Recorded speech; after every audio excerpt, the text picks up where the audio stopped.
ਸਨਮਾਨਯੋਗ ਗੁਰੂ ਸਾਧ ਸੰਗਤ ਜੀਓ, ਫਤਿਹ ਪ੍ਰਵਾਨ ਕਰਨੀ। ਵਾਹਿਗੁਰੂ ਜੀ ਕਾ ਖਾਲਸਾ, ਵਾਹਿਗੁਰੂ ਜੀ ਕੀ ਫਤਿਹ। ਕੱਲ ਦਾ ਸਨੇਕ ਪ੍ਰਕਰਨ ਸੰਗਤਾਂ ਦੀ ਮੰਗ ਤੇ ਆਰੰਭ ਕੀਤਾ ਸੀ। ਜਪ ਨਾਮ ਸਿਮਰਨ। ਸਿਮਰਨ ਦੇ ਅਖਰੀ ਅਰਥ ਨੇ ਯਾਦ। ਜਿਸ ਨੂੰ ਯਾਦ ਕਰੀਏ ਰਿਸ਼ਤਾ ਜੁੜਦਾ ਹੈ, ਜਿਸ ਨੂੰ ਭੁੱਲ ਜਾਈਏ ਰਿਸ਼ਤਾ ਟੁੱਟਦਾ ਹੈ।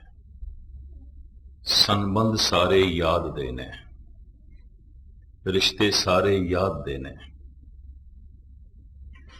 ਕਹਿੰਦੇ ਉਤਨੇ ਚਿਰ ਤੱਕ ਹੀ ਸੰਬੰਧ ਜੁੜਿਆ ਰਹਿੰਦਾ ਹੈ ਜਿੰਨੇ ਚਿਰ ਤੱਕ ਹਿਰਦਾ ਯਾਦ ਕਰਦਾ ਹੈ। ਭੁੱਲ ਗਏ ਰਿਸ਼ਤਾ ਟੁੱਟ ਗਿਆ। ਦੁਨੀਆ ਭਰ ਦੇ ਅਵਤਾਰੀ ਪੁਰਸ਼ਾਂ ਨੇ, ਪੈਗੰਬਰੀ ਪੁਰਸ਼ਾਂ ਨੇ ਪ੍ਰਭੂ ਦੀ ਪ੍ਰਾਪਤੀ ਦਾ ਸਾਧਨ ਸਿਮਰਨ ਦੱਸਿਆ, ਖੁਦਾ ਦੀ ਯਾਦ ਦੱਸਿਆ। ਸਿਮਰਨ, ਯਾਦ, ਯਾਦ, ਸਿਮਰਨ।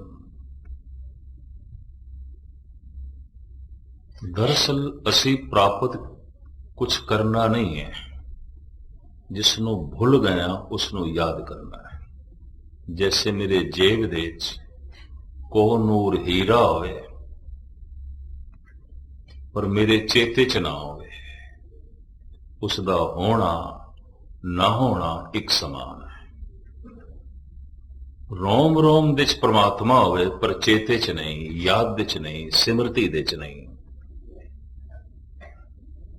ਮਹਿਰਸ਼ਕਾਂ ਜਿਹੜੇ ਕਹਿੰਦੇ ਨਾ ਪ੍ਰਮਾਤਮਾ ਨੂੰ ਤਲਾਸ਼ ਕਰਨਾ ਨਹੀਂ, ਤਲਾਸ਼ ਤੇ ਉਹਨੂੰ ਕਰਨਾ ਪੈਂਦਾ ਜਿਹੜਾ ਗੁੰਮ ਹੋ ਗਿਆ, ਲੱਭਣਾ ਤੇ ਉਹਨੂੰ ਪੈਂਦਾ। ਪਰਮਾਤਮਾ ਦੇ ਕੋਲ ਜਾਣਾ ਇਹਦਾ ਮਤਲਬ ਹੈ ਸਾਥੋਂ ਦੂਰ ਹੈ ਕਿਧਰੇ। ਜਦ ਕਿ ਆਖਿਆ ਜਾ ਰਿਹਾ ਕਹਿਰਾ ਉਦਾਸ ਹਾਥ ਬੇਨੇਰੇ, ਸਹਿਜੇ ਹੋਏ ਸੋ ਹੋਏ ਤਨ ਤੋਂ ਜਿਤਨਾ ਹੱਥ ਦੂਰ ਜਾ ਸਕਦਾ ਹੈ, ਪ੍ਰਮਾਤਮਾ ਤੇ ਇਤਨੀ ਦੂਰ ਵੀ ਨਹੀਂ ਹੈ। ਉਹ ਤੇ ਵਿਆਪਕ ਹੈ। ਉਸ ਦੇ ਕੋਲ ਨਹੀਂ ਜਾਣਾ, ਉਸ ਨੂੰ ਲੱਭਣਾ ਵੀ ਨਹੀਂ, ਉਹਨੂੰ ਯਾਦ ਕਰਨਾ ਜਿਹਨੂੰ ਭੁੱਲ ਗਏ ਬਸ। ਕਹਿੰਦੇ ਨੇ 12 ਸਾਲ ਦੀ ਘੋਰ ਸਾਧਨਾ ਤੋਂ ਬਾਅਦ ਸਿਧਾਰਥ ਮਹਾਤਮਾ ਬੁੱਧ ਬਣ ਕੇ ਜਦ ਘਰ ਵਾਪਸ ਗਿਆ ਤੇ ਪਿਓ ਨੇ ਪਹਿਲਾਂ ਇਹੀ ਸਵਾਲ ਕੀਤਾ, ਤੈਨੂੰ ਕੀ ਲੱਭਿਆ? ਰਾਜਕੁਮਾਰ ਸੀ ਤੂੰ, ਮੈਂ ਤੈਨੂੰ ਰਾਜ ਪਾਠ ਦੇਣਾ ਸੀ, ਕੀ ਲੱਭਿਆ ਤੈਨੂੰ? ਜੰਗਲਾਂ ਦੀ ਤੂੰ ਖਾਕ ਛਾਣੀ, ਭੁੱਖਾ ਰਹਿ, ਪਿਆਸਾ ਰਹਿ, ਲੱਭਿਆ ਕੀ ਹੈ ਤੈਨੂੰ? ਸਿਧਾਰਥ ਜੋ ਮਹਾਤਮਾ ਬੁੱਧ ਬਣ ਚੁੱਕਿਆ ਸੀ, ਉਹਦੇ ਕੰਠ ਤੋਂ ਜਿਹੜੇ ਪਹਿਲੇ ਬੋਲ ਨਿਕਲੇ ਮੈਂ ਤੁਹਾਡੇ ਸਾਹਮਣੇ ਰੱਖਾਂ। ਪਿਤਾ, ਮਿਲਿਆ ਤੇ ਕੁਛ ਵੀ ਨਹੀਂ ਮੈਨੂੰ, ਜੋ ਮਿਲਿਆ ਹੋਇਆ ਸੀ ਉਸ ਦਾ ਪਤਾ ਚੱਲ ਗਿਆ। ਮਿਲਿਆ ਤੇ ਮੈਨੂੰ ਕੁਛ ਵੀ ਨਹੀਂ ਸੀ, ਜੋ ਮਿਲਿਆ ਹੋਇਆ ਸੀ, ਜੋ ਮੇਰੇ ਕੋਲ ਸੀ, ਜਿਹਨੂੰ ਮੈਂ ਭੁੱਲ ਗਿਆ ਸੀ, ਬਸ ਉਸ ਦਾ ਪਤਾ ਚੱਲ ਗਿਆ, ਉਹਦੀ ਯਾਦ ਚੱਲ ਪਈ ਹੈ, ਉਹ ਨਾਲ ਰਿਸ਼ਤਾ ਜੁੜ ਗਿਆ, ਉਸ ਨਾਲ ਸੰਬੰਧ ਜੁੜ ਗਿਆ। ਜਦ ਵੀ ਕਿਸੇ ਤੇ ਘਟਨਾ ਘਟਦੀ ਹੈ ਉਹ ਹੈਰਾਨ ਵੀ ਹੋ ਜਾਂਦਾ ਹੈ। ਧੰਨ ਗੁਰੂ ਗੋਬਿੰਦ ਸਿੰਘ ਜੀ ਮਹਾਰਾਜ ਨੇ ਇਸ ਤਰ੍ਹਾਂ ਦੀ ਅਵਸਥਾ ਨੂੰ ਦਸਮ ਗ੍ਰੰਥ ਦੇ ਬੜੇ ਸੋਹਣੇ ਢੰਗ ਨਾਲ ਲਿਖਿਆ ਹੈ। ਦਿਨ ਏਕ ਅਜਬ ਆਤਮ ਰਾਮ, ਜਹ ਅਮਿਤ ਤੇਜ ਅਬਗਤ ਅਕਾਮ। ਸ੍ਰੀ ਮੁਖਵਾਕ ਪਾਤਸ਼ਾਹੀ ਦਸਵੀਂ। ਮਹਾਰਾਜ ਕਹਿੰਦੇ ਨਾ ਅਭਿਆਸੀ ਅਭਿਆਸ ਕਰਦਿਆਂ ਕਰਦਿਆਂ ਇੱਕ ਦਿਨ ਉਸ ਤੇ ਘਟਨਾ ਘਟ ਗਈ। ਆਤਮ ਦੇ ਅਰਥ ਨੇ ਪ੍ਰਕਾਸ਼, ਚਾਨਣਾ ਹੋ ਗਿਆ, ਪ੍ਰਕਾਸ਼ ਹੋ ਗਿਆ। ਦਿਨ ਏਕ ਅਜਬ ਆਤਮ ਰਾਮ, जह अमित तेज अवगत अकाम। बड़ा तेज, गति तो रहत, परम आनंद स्वरूप। इस तरह अचानक हो गया। और गुरु नानक देव जी महाराज भी कहते जद भी ये घटना घटती है अचानक ही घटती है। घाल न मिलियो, सेव न मिलियो, मिलियो आए अचिंता। मेरी जिस घालना दे नाल मैनू परमात्मा मिल सकता है तो मेरी घालना परमात्मा का मुल हो गया, वो तो अमुल है। मेरे कीते दान नाल मेरी कीती सेवा नाल, मेरे कीते जप नाल अगर मैनू परमात्मा मिल सकता है तो जो कुछ मैं कीता है परमात्मा का मुल हो गया। मेरा जप ते परमात्मा बराबर हो गए, मेरी सेवा ते ईश्वर बराबरी हो गई। जिस पैसे नाल बाजार दे च वस्तु मिल सकती है तो बराबरी हो गई, ये चलो थोड़ा जिहा वध घट सही। मेरी जिस क्रिया नाल मैनू परमात्मा मिल सकता है वो परमात्मा मेरी क्रिया तो वड्डा नहीं है। आप सारे सियाने बैठे। मेरी जिस घालना नाल मैनू रब मिल सकता है वो रब मेरी घालना तो वड्डा नहीं है। इस वास्ते दुनिया भर दे महापुरुषां ने आख्या तू मिले है तेरी बख्शिश, तू मिले है तेरा प्रसाद, गुर प्रसाद, तो मिले हैं तेरी रहमत, तेरी बख्शिश, तो प्रसाद। ये तेरा प्रसाद है, तेरी बख्शिश है, तेरी रहमत है। पर इसका ये मतलब भी नहीं कि उन्होंने घालना नहीं घाली, बड़ी घालना घाली। घालना घाल घाल के पता चलिया कि घालना नाल नहीं मिलेगा, बख्शिश नाल मिलेगा। और यकीन जानो जिस दिन ऐसा पता चल रहा है उस दिन घालना सफल भी हो जाती है, घटना घट जाती है। धन गुरु गोबिंद सिंह जी महाराज ने लिखे है, दिन एक अजब आत्म राम। एक दिन अजीबो गरीब घटना घट गई, अचानक आत्म प्रकाश हो गया। वैसे आत्मा दे अखरी अर्थ चानना है, प्रकाश। खुदा की है, मोहम्मद साहब कहते सन नूर है, नूर चानना है, प्रकाश है। नाम जपण नाल की होंदा? सतगुरु दी बाणी कहंदी है, नाम जपत कोट सूर उजारा, बिन से भरम अंधेरा। ऐसा चानना जिस तो अरबां खरबां सूरज कुर्बान किए जा सकते हैं, ऐसा प्रकाश, ऐसा नूर। तो वो जो नूर है, वो जो चानना है, गुरु नानक ने उसनों सच आख्या है, मोहम्मद साहब ने उसनों हक आख्या है। हक, हक दे अर्थ ने सच, हकीकत, सच्चाई, हक, सच। जैसे कि भाई नंदलाल कहते ना, हक हक अंदेश गुरु गोबिंद सिंह, बादशाह दरवेश गुरु गोबिंद सिंह। ऐ गुरु गोबिंद सिंह तुसी ते हक हो। ये पता है हक दे अर्थ की ने? सच, हकीकत, सच्चाई, हक, सच। साडे पंजाबी च यह हक शब्द कुछ होर अर्थ धारण कर जाता है कि मेरा हक है, वैसे इसके अखरी अर्थ बन गए मेरा सच है। हक का अर्थ कई दफा असीं हिस्सा कर लेने, मेरा हक है, नहीं। हक शब्द अरबी का है, ये अर्थ ने सच, हकीकत, सच्चाई, सच तक पहुंचना है और वो सच है। भाई नंदलाल कहते, ऐ गुरु गोबिंद सिंह जी, सच की है थानू वेख के पता चलता, तुसी सच दी मूर्ति हो। थोड़ा बोलना सच, थोड़ा वेखना सच, थोड़ा सुनना सच, थोड़ा करना सच, थोड़ा जीवना सच, थोड़े रोम रोम दे सच दी मोर।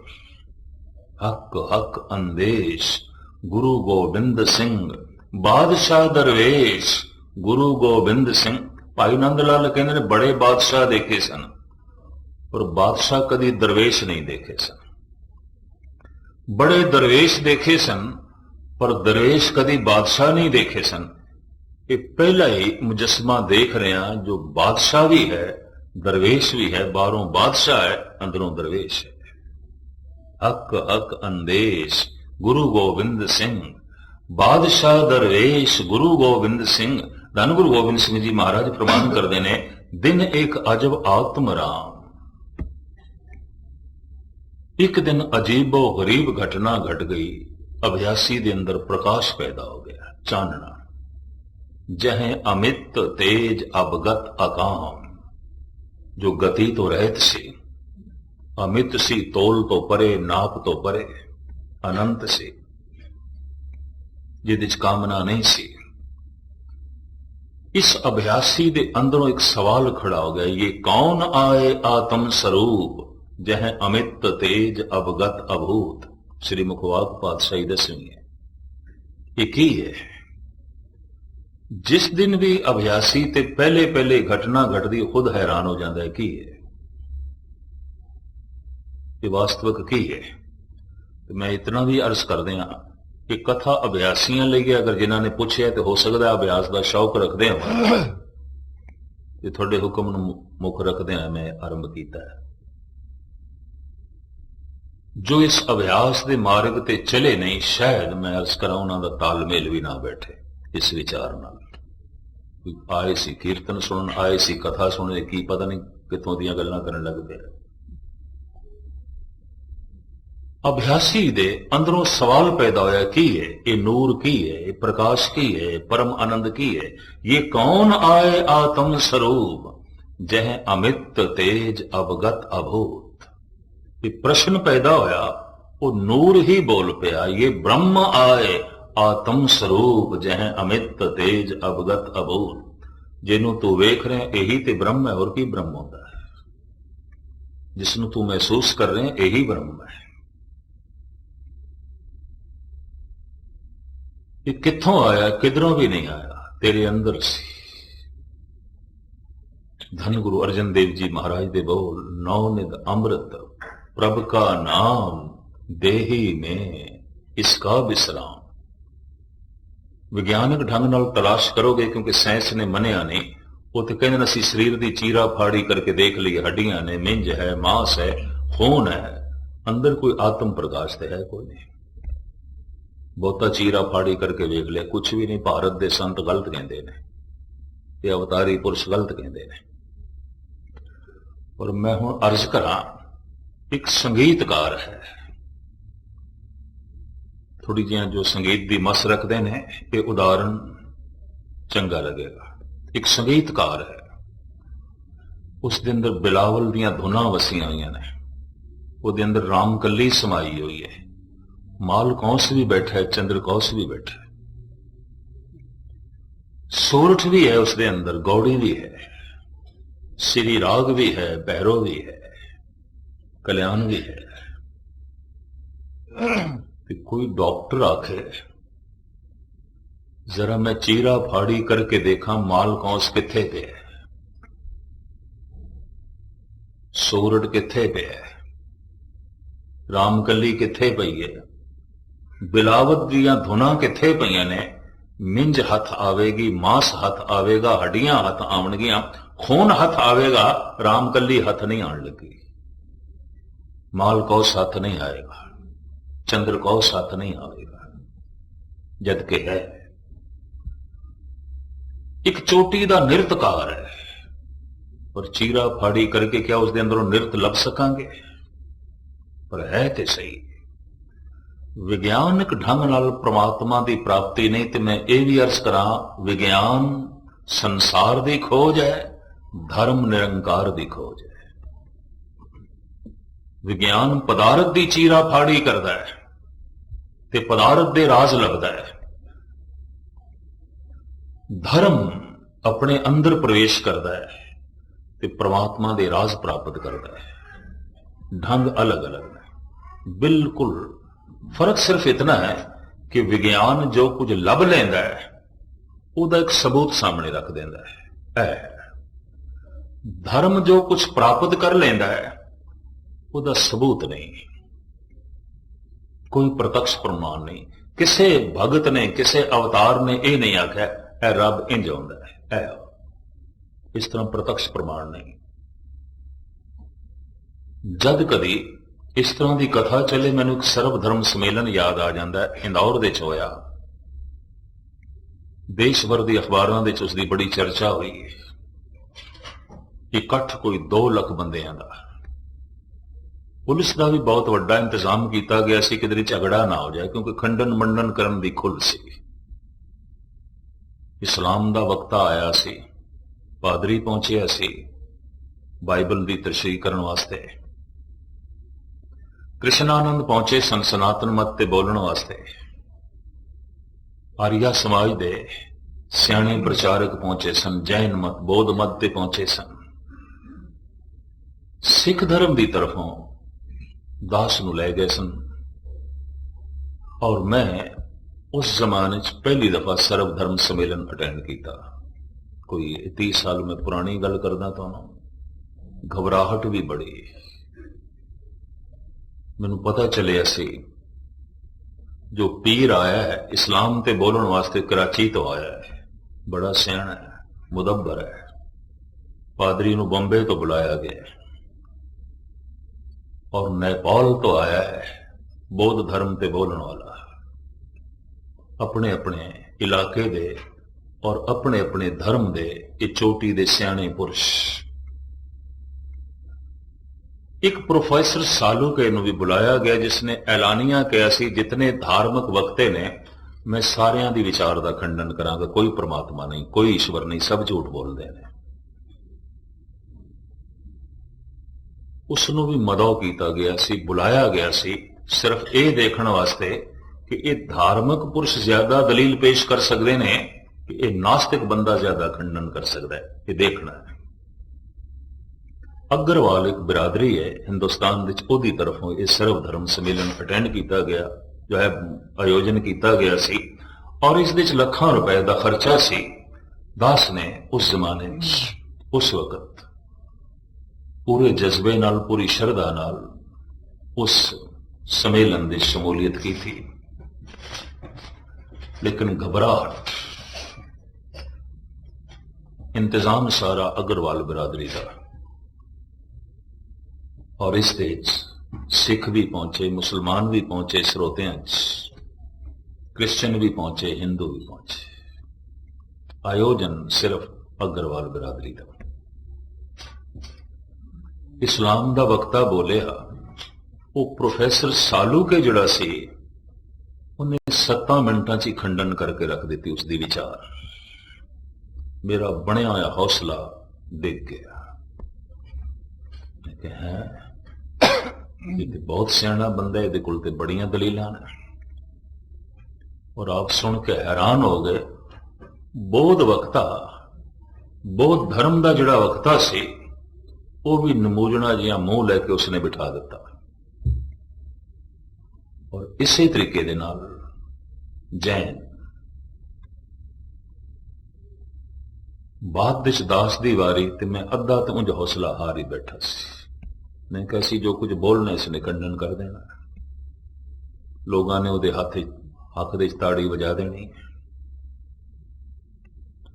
चोटी दे अखबारी रिपोर्टर आए सन और इंदौर स्टेट दे उस वक्त दे महाराजा भी बैठे सन, इंदौर स्टेट से।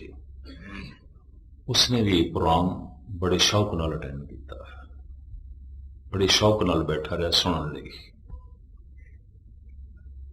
22 मिनट का दास नूं समा दिता गया सी ते मैं 22 मिनट जो बोलिया वो प्रोफेसर सालूके खड़ा होया, उन्होंने हर वक्त तो बाद 7 मिनट मिलते सन। उन्हें मैनू आख्या मस्कीन जी जिस परमात्मा की तुसी गल की इस नूं वेखिया कदी? मैं कहा नहीं देखिया।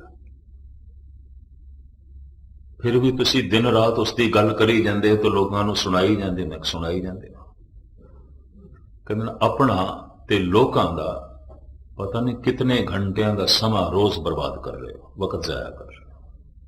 जिन्हों वेखिया नहीं ओदी चर्चा करी जाते हो, ओदा जिक्र करी जाते हो, ओदे प्रति दलीलां दई जाते हो।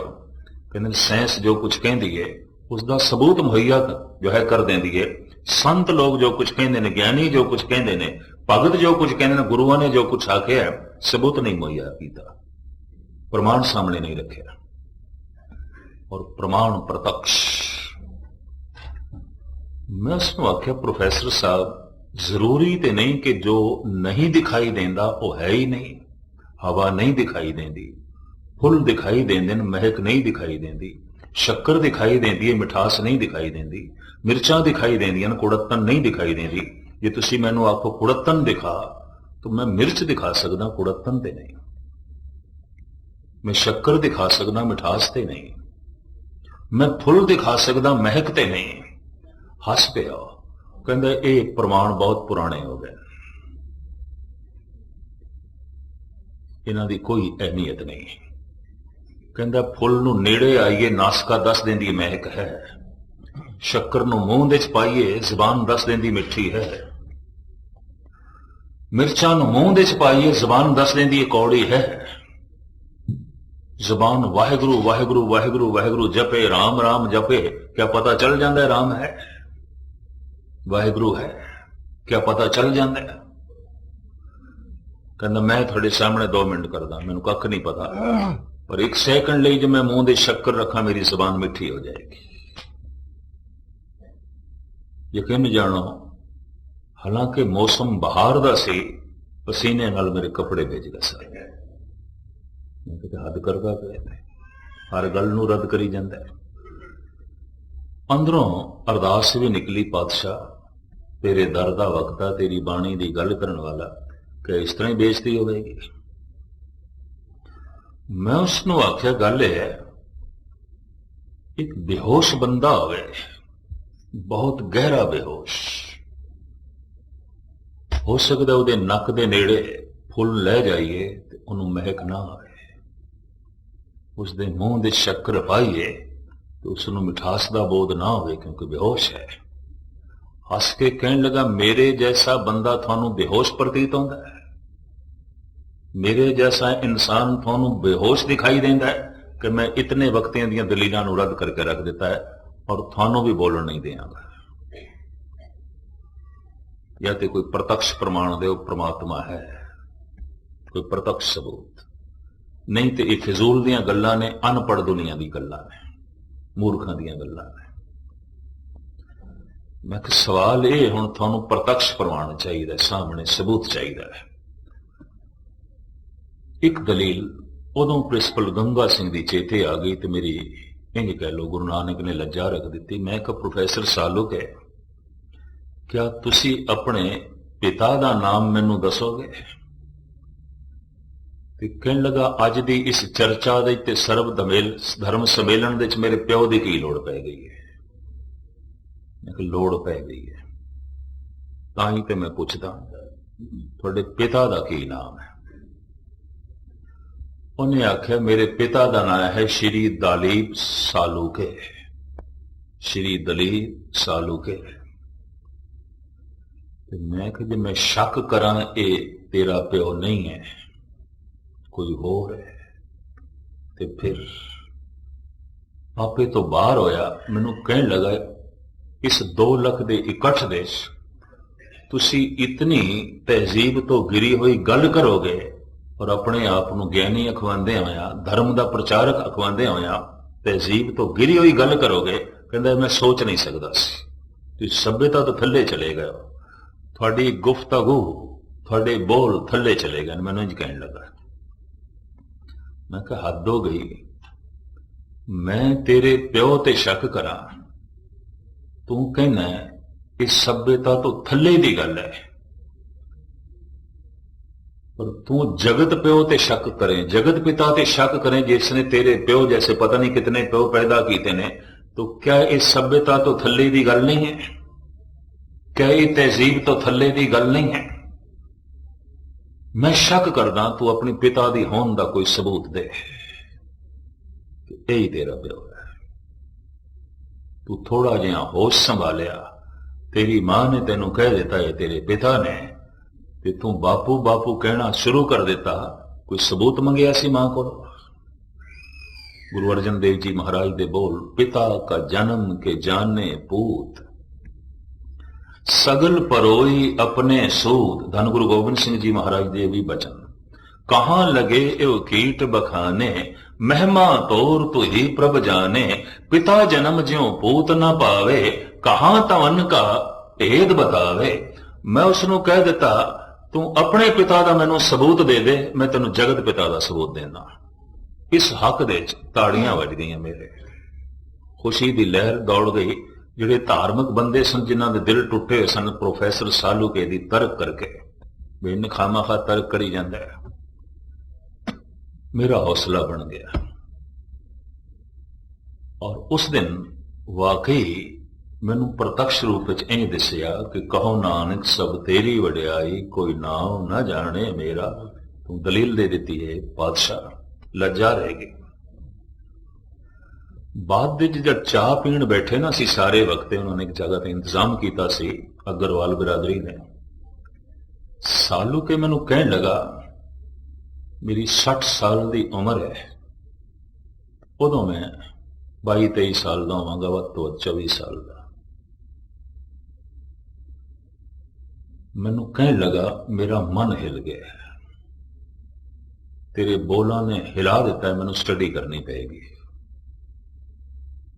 मैनू नवे सिरे तो अध्ययन करना पेगा हिला दिता है मेरा हिरदा मैं कि परमात्मा तेरे हिरदे नू इतना हिलावे और तेरा हिरदा उत्थे जा पहुंचे जिथे परमात्मा दा रस है उसदी होंद है उसदा प्रकाश है इतनी गल उसने स्वयं तस्लीम की थी ਹੁਣ ਮੈਂ ਇਸ ਕਰਾਂ ਅਗਰ ਕੋਈ ਪ੍ਰਤੱਖ ਪ੍ਰਮਾਣ ਪਰਮਾਤਮਾ ਦਾ ਮੰਗੇ ਤੇ ਕੋਈ ਪ੍ਰਤੱਖ ਪ੍ਰਮਾਣ ਨਹੀਂ ਕੋਈ ਪ੍ਰਤੱਖ ਸਬੂਤ ਨਹੀਂ ਸਾਇੰਸ ਜੋ ਕੁਝ ਕਹਿੰਦੀ ਉਸ ਦਾ ਪ੍ਰਤੱਖ ਸਬੂਤ ਦਿੰਦੀ ਹੈ ਸੰਤ ਜੋ ਕਹਿੰਦੇ ਨੇ ਅਵਤਾਰੀ ਪੁਰਸ਼ ਜੋ ਕਹਿੰਦੇ ਨੇ ਕੋਈ ਪ੍ਰਤੱਖ ਸਬੂਤ ਨਹੀਂ ਧੰਨ ਗੁਰੂ ਗੋਬਿੰਦ ਸਿੰਘ ਜੀ ਮਹਾਰਾਜ ਵੀ ਕਹਿੰਦੇ ਨੇ ਕਹਾਂ ਲਗੇ ਇਹੋ ਕੀਟ ਬਖਾਨੇ ਮਹਿਮਾ ਤੋਰ ਤੁਈ ਪ੍ਰਭ ਜਾਣੇ ਪਿਤਾ ਜਨਮ ਜਿਉ ਪੂਤ ਨਾ ਪਾਵੇ ਕੀ ਸਬੂਤ ਹੈ ਬੱਚੇ ਕੋਲ ਪਿਓ ਦੀ ਹੋਣ ਦਾ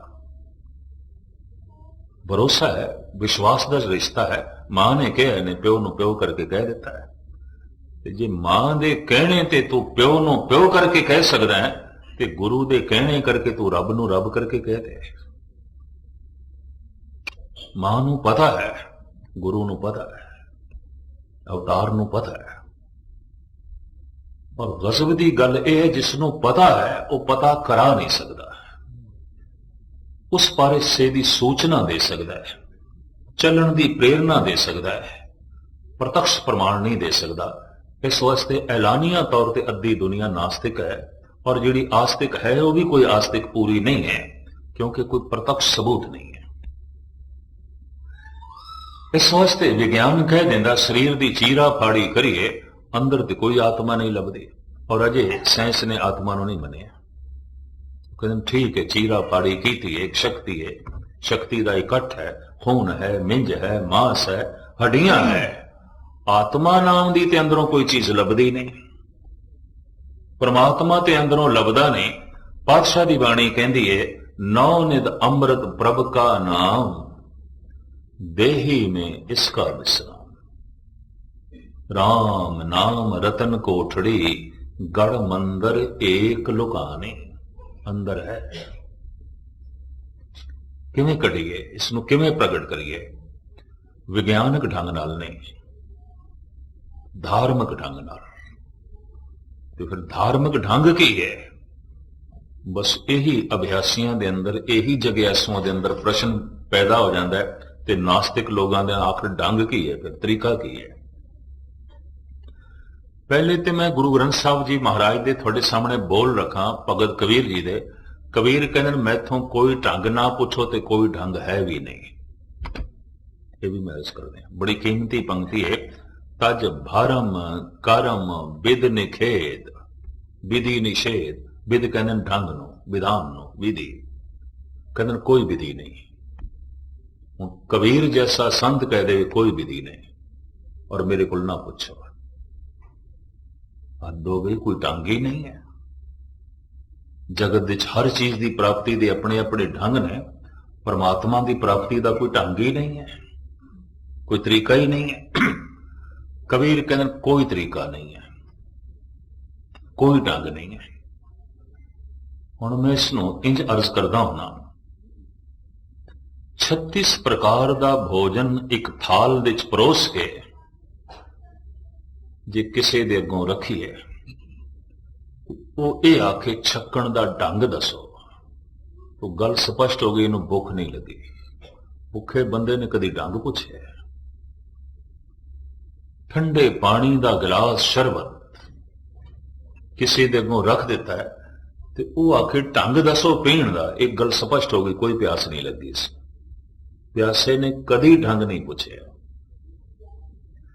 नाम जपण का जो ढंग पुछते हैं धार्मिक दृष्टिकोण के मुताबिक अजे अंदर प्यास नहीं पैदा हुई तड़प नहीं पैदा हुई भुख नहीं पैदा हुई जिसनों भोजन की भुख ना लगे ਆਯੁਰਵੇਦਿਕ ਗ੍ਰੰਥ ਕਹਿੰਦੇ ਨੇ ਬੰਦਾ ਰੋਗੀ ਹੈ।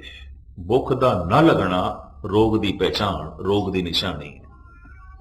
ਭੁੱਖ ਹੀ ਨਹੀਂ ਲੱਗਦੀ।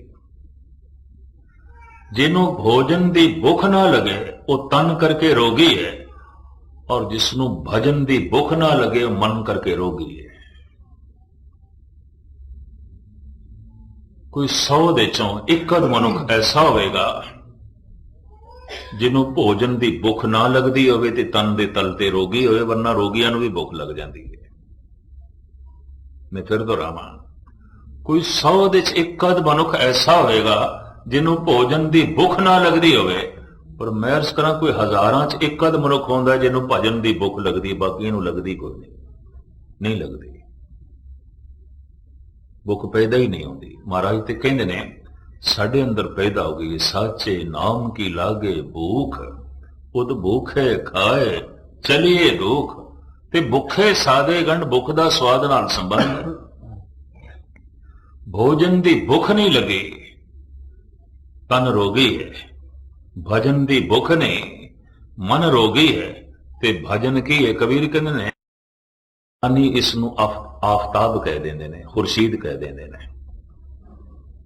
ਇਸ ਨੂੰ ਪ੍ਰਾਚੀਨ ਰਿਸ਼ੀ ਮੁਨੀ ਰਵੀ ਕਹਿੰਦੇ ਨੇ, ਇੰਗਲਿਸ਼ ਦੇ ਸਨ ਕਹਿ ਦਿੰਦੇ ਨੇ, ਉਰਦੂ ਦੇ ਸੂਰਜ ਕਹਿ ਦਿੰਦੇ ਨੇ, ਪਰਸ਼ੀਅਨ ਦੇ ਖੁਰਸ਼ੀਦ ਕਹਿ ਦਿੰਦੇ ਨੇ, ਆਫਤਾਬ ਕਹਿ ਦਿੰਦੇ ਨੇ। ਵਸਤੂ ਤੇ ਇੱਕੋ ਹੀ ਹੈ। ਨਾਮ ਅਨੇਕਾਂ ਨੇ, ਉਹ ਹਸਤੀ ਇੱਕੋ ਹੈ, ਉਸਦੇ ਨਾਮ ਅਨੇਕਾਂ ਨੇ। ਅਨੰਤ ਨਾਮ, ਬੇਸ਼ੁਮਾਰ ਨਾਮ, ਔਰ ਕਿਸੇ ਵੀ ਨਾਮ ਨਾਲ ਜਪੀਏ ਉਹ ਪ੍ਰਮਾਤਮਾ ਪ੍ਰਗਟ ਹੁੰਦਾ ਹੈ। ਇਹ ਵੀ ਮੈਂ ਅਰਜ਼ ਕਰਦੇ ਹਾਂ, ਉਹ ਪ੍ਰਗਟ ਹੁੰਦਾ ਹੈ। ਅੱਲਾਹੂ ਅੱਲਾਹੂ ਦੀ ਧੁਨੀ ਜਿਨ੍ਹਾਂ ਨੇ ਰੱਟੀ ਉਹਨਾਂ ਦੇ ਅੰਦਰ ਵੀ ਪ੍ਰਗਟ ਹੋ ਗਿਆ। ਓਮ ਓਮ ਦੀ ਧੁਨੀ ਜਿਨ੍ਹਾਂ ਨੇ ਰੱਟੀ ਉਹਨਾਂ ਦੇ ਅੰਦਰ ਵੀ ਪ੍ਰਗਟ ਹੋ ਗਿਆ। ਕਲਯੁਗ ਦੇ ਅਵਤਾਰੀ ਪੁਰਸ਼ ਧੰਨ ਗੁਰੂ ਨਾਨਕ ਦੇਵ ਜੀ ਮਹਾਰਾਜ ਜਿਹੜਾ ਮੰਤਰ ਲੈ ਕੇ ਆਏ, ਵਾਹਿਗੁਰੂ ਵਾਹਿਗੁਰੂ ਤੂੰ ਵਾਹ ਆਸ਼ਚਰਜ ਹੈ। ਅੰਧਕਾਰ ਨੂੰ ਦੂਰ ਕਰਕੇ ਪ੍ਰਕਾਸ਼ ਦੇਣਾ। ਜਿਹੜਾ ਜਿਹੜਾ ਗੁਣ ਸਾਹਮਣੇ ਆਇਆ, ਗੁਣਾਤਮਕ ਨਾਮ, ਇਸ ਨੂੰ ਕਹਿੰਦੇ ਨੇ ਤਖੱਲੁਸ, ਗੁਣਾਤਮਕ ਨਾਮ। ਇਹ ਗੁਣਾਤਮਕ ਨਾਮ ਗੁਰੂ ਨਾਨਕ ਦੇ ਸਾਹਮਣੇ ਪ੍ਰਗਟ ਹੋਇਆ ਹੈ। ਈਸ਼ਵਰ ਤੂੰ ਅਚਰਜ ਹੈ। ਅੰਧਕਾਰ ਨੂੰ ਦੂਰ ਕਰਕੇ ਪ੍ਰਕਾਸ਼ ਦੇਣਾ ਹੈ, ਚਾਨਣਾ ਦੇਣਾ ਹੈ। ਤੋ ਰਸਨਾ ਵਾਹਿਗੁਰੂ ਵਾਹਿਗੁਰੂ ਵਾਹਿਗੁਰੂ ਰਟਣ ਲੱਗ ਪਈ। ਤੋ ਬਸ ਇਹੀ ਜਪਣਾ ਹੈ, ਇਸ ਤਰ੍ਹਾਂ ਹੀ ਜਪਣਾ ਹੈ। ਨਹੀਂ, ਗੁਰੂ ਨਾਨਕ ਦੇਵ ਜੀ ਮਹਾਰਾਜ ਨੇ ਫਿਰ ਉਹ ਢੰਗ ਵੀ ਦੱਸ ਦਿੱਤਾ ਹੈ। ਢੰਗ ਕੋਈ ਨਹੀਂ, ਢੰਗ ਹੈ। ਤੁਸੀਂ ਆਖੋਗੇ ਤੇ ਪਹਿਲੀ ਕਹਿੰਦਾ ਪਿਆ, ਬਿਲਕੁਲ ਪਹਿਲੀ। ਭੋਜਨ ਛਕਣ ਦਾ ਜੋ ਢੰਗ ਪੁੱਛੇ, ਭੁੱਖ ਨਹੀਂ ਲੱਗੀ, ਫਿਰ ਵੀ ਛਕਣ ਦਾ ਢੰਗ ਹੈ। ਭੋਜਨ ਦੀ ਬੁਰਕੀ ਕੰਨਾਂ 'ਚ ਨਹੀਂ ਪਾਈ ਦੀ, ਅੱਖਾਂ 'ਚ ਨਹੀਂ ਪਾਈ ਦੀ, ਮੂੰਹ 'ਚ ਪਾਈ ਦੀ ਹੈ। ਅਗਰ ਕੋਈ ਇਸ ਬੁਰਕੀ ਨੂੰ ਨੱਕ ਦੇ 'ਚ ਪਾਵੇ, ਕੰਨ ਦੇ 'ਚ ਪਾਵੇ, ਤਾਂ ਕਹਿਣਾ ਪੈਦਾ ਇੱਕ ਤੇ ਇਸ ਨੂੰ ਭੁੱਖ ਨਹੀਂ ਲੱਗੀ, ਦੂਜਾ ਇਸ ਨੂੰ ਢੰਗ ਦਾ ਵੀ ਨਹੀਂ ਪਤਾ। ਔਰ ਜਿਹਨੂੰ ਭੁੱਖ ਲੱਗੀ ਹੈ ਉਹ ਅੱਖਾਂ ਦੇ 'ਚ ਭੋਜਨ ਦੀ ਬੁਰਕੀ ਕਿਉਂ ਪਾਏਗਾ? ਉਹ ਤਾਂ ਮੂੰਹ ਦੇ 'ਚ ਪਾਏਗਾ। ਜਿਸ ਦੇ ਅੰਦਰ ਸਤਸੰਗ ਕਰਦੇ ਆਇਆ ਇਹ ਭੁੱਖ ਪੈਦਾ ਹੋ ਗਈ ਹੈ। ਦਵਾਈਆਂ ਮਨੁੱਖ ਲੈਂਦਾ ਹੈ ਕਿ ਭੁੱਖ ਪੈਦਾ ਹੋਵੇ। ਕਥਾ ਕੀਰਤਨ ਇੱਕ ਐਸੀ ਔਸ਼ਧੀ ਹੈ, ਮਨੁੱਖ ਦੇ ਅੰਦਰ ਭੁੱਖ ਪੈਦਾ ਹੋ ਜਾਂਦੀ ਹੈ। ਗੁਰਦੁਆਰੇ ਆਣਾ ਤੁਸੀਂ ਉਸ ਦਿਨ ਸਫਲ ਸਮਝ ਲੈਣਾ, ਆਇਆ ਹੋਇਆ ਜਿਸ ਦਿਨ ਭੁੱਖ ਪੈਦਾ ਹੋ ਜਾਏ। ਅਜੇ ਤੇ ਇਲਾਜ ਕਰਾ ਰਹੇ ਹੋ, ਇਲਾਜ ਕਰਾ ਰਹੇ ਹਾਂ, ਔਸ਼ਧਾਲੇ ਆ ਰਹੇ ਹਾਂ, ਵੈਦ ਦੇ ਕੋਲ ਆ ਰਹੇ ਹਾਂ। ਮੇਰਾ ਵੈਦ ਗੁਰੂ ਗੋਬਿੰਦਾ, ਹਰ ਹਰ ਨਾਮ ਔਖਦ ਮੁਖ ਦੇਵੇ, ਕਾਟੇ ਜਮ ਕੀ ਫੰਦਾ। ਜਿਸ ਦਿਨ ਹਰੀ ਨਾਮ ਦੀ ਭੁੱਖ ਪੈਦਾ ਹੋ ਜਾਏ तो समझ लो आया होया सफल हो गया, बीमारी दूर हो गई, रोग मिट गए। तो सिर्फ जबान नाल वाहिगुरु वाहिगुरु करी जाना नहीं। महाराज कहते ने गावीए, सुनिए, मन रखिए भाव। जबान गायन करे वाहिगुरु वाहिगुरु वाहिगुरु, ਕੰਨ ਸੁਣਨ ਤੇ ਮਨ ਵਿੱਚ ਭਾਵਨਾ ਵੀ ਹੋਵੇ। ਤਿੰਨ ਗੱਲਾਂ ਦੀ ਸਤਿਗੁਰੂ ਨੇ ਇੱਥੇ ਪੁਸ਼ਟੀ ਕੀਤੀ ਹੈ। ਗਾਵੀਏ, ਸੁਣੀਏ, ਵਾਹਿਗੁਰੂ ਵਾਹਿਗੁਰੂ ਤੇਰੀ ਜ਼ਬਾਨ ਗਾ ਰਹੀ ਹੈ। ਅਗਰ ਤੂੰ ਸੁਣ ਨਹੀਂ ਰਿਹਾ ਤੇ ਆਖਿਆ ਹੋਇਆ ਹਵਾ ਚ ਉੱਡ ਗਿਆ, ਇਹ ਤੇ ਚਲਾ ਗਿਆ ਹਵਾ ਚ। ਇਸਨੇ ਤੇਰੇ ਅੰਦਰ ਨਹੀਂ ਪ੍ਰਵੇਸ਼ ਕੀਤਾ। भोजन दी बुरकी मूंह दे राही अंदर जाएगी, वो पच के मिंज बनेगी, मांस बनेगी, खून बनेगी, इंद्रियां दी शक्ति बनेगी। गुरु दा मंत्र जबान नाल उचारिया होया कन्ना दे राही अंदर प्रवेश करेगा। भोजन मूंह दे राही, भजन कन्ना दे राही अंदर प्रवेश करेगा, मन तक जाएगा। और जैसे मन विच प्रवेश करेगा, आत्म बल बनेगा, आत्म आनंद बनेगा, समाधि बनेगा, सरूर बनेगा, मस्ती बनेगा, दैवी शक्ति बनेगा। पानी दा घुट मेरे मुंह च होवे मैं थल्ले ना करा, प्यास नहीं मिटेगी। भोजन दी बुरकी मेरे मुंह च होवे मैं थल्ले ना करा, भुख नहीं मिटेगी। वाहिगुरु वाहिगुरु मैं कह रहा, मैं सुनदा नहीं पिया, तो यकीन जानो कुछ भी नहीं होएगा, कुछ भी नहीं होएगा। बाणी मैं पढ़ रहा, मैं सुनदा नहीं पिया, गाविए सुनिए। तो 18 घंटे पाठ करने वाले मैं अखंड पाठी देखे ने, कुछ भी नहीं उन्होंने दुनिया, कुछ भी नहीं है। बल्कि कई दफा तो देखे आम साधारण मनुखा नालों भी उन्होंने जिंदगी थले चली गई है। इन्ना पाठ पे कर दिन, दरअसल जबान उन्होंने बोल रही है, कान नहीं सुन रहे। बस इन्नी गल है। पानी दा घुट मूंह दे च रख लिया, थले नहीं कीता, प्यास किस तरह मिटेगी। गाविए सुनिए मन रखिए भाव। इसे में मेरे पातशाह ने कहा है, धुन में ध्यान ध्यान में जानिया, गुरमुख अकथ कहानी। जद कोई वाहिगुरु वाहिगुरु इंज उचारण करे ते कान नाल सुने, ये कठिन कम है, करके तुसी देखना 1 मिनट भी नहीं कर सकते। एक कथा 2-4 घंटे कीती जा सकती और कर दे रहे हैं। एक कथा तुसी 2-3 घंटे सुन सकते, कोई बहुत वड्डी गल भी नहीं। सारी सारी रात भी कीर्तन किया जा सकता है, सुनिया जा सकता है, गुस्ताखी माफ, कोई बहुत वड्डी गल नहीं।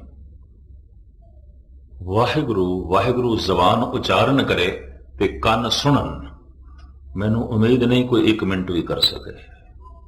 अगर थोड़े विचों कोई 1 मिनट कर सकता है, वो अज दे युग दा प्रहलाद है, वो भगत ध्रुव है, वो भाई गुरदास है, वो भाई मनी सिंह है, वो बाबा बुड्ढा है, वो बाबा दीप सिंह है, वो अज दे युग दा। 1 मिनट में ज्यादा कह रहे हैं। कलगीधर पिता जी कहते हैं, एक चित जाए एक छिन दे आयो, काल फास के बीच ना आयो। 50 साल का किसी कमरे दे अंधेरा होए, तो उस 50 साल के अंधकार नूं क्या कड्ढण लगे 50 साल लगते नहीं, 1 सेकंड लगता है। इधर दीवा जलाया, चानना हो गया, भावें 50 साल पुराना चानना, अंधेरा है। भावें अनंत जन्मां दे पाप ने, एक दफा सुरत शब्द नाल जुड़ी, सुरत ध्यान ते शब्द आवाज, वाहिगुरु वाहिगुरु ये शब्द, इनू जिहड़ा सुनना है, ये ध्यान जोड़ना है। बिना ध्यान तो मनुख नहीं सुन सकेगा। एक मनुख उच्ची उच्ची बोल रहा, दूजा सुन रहा है, तो सुनन वाला अचनचेत कह देता है, मित्रा ये गल फिर आख मैं नहीं सुनी, तू क्यों नहीं सुनी?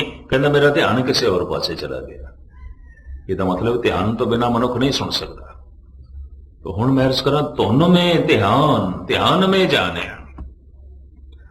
जद कोई वाहिगुरु वाहिगुरु दा इंज उचारण करता है ते सुनदा है, ये शब्द पता है किथे चोट करता है? नाभि ते, नाफ नाभि ते पता है नाभि दा भारत के तमाम प्रांतां विच नाम की है ध्वनि।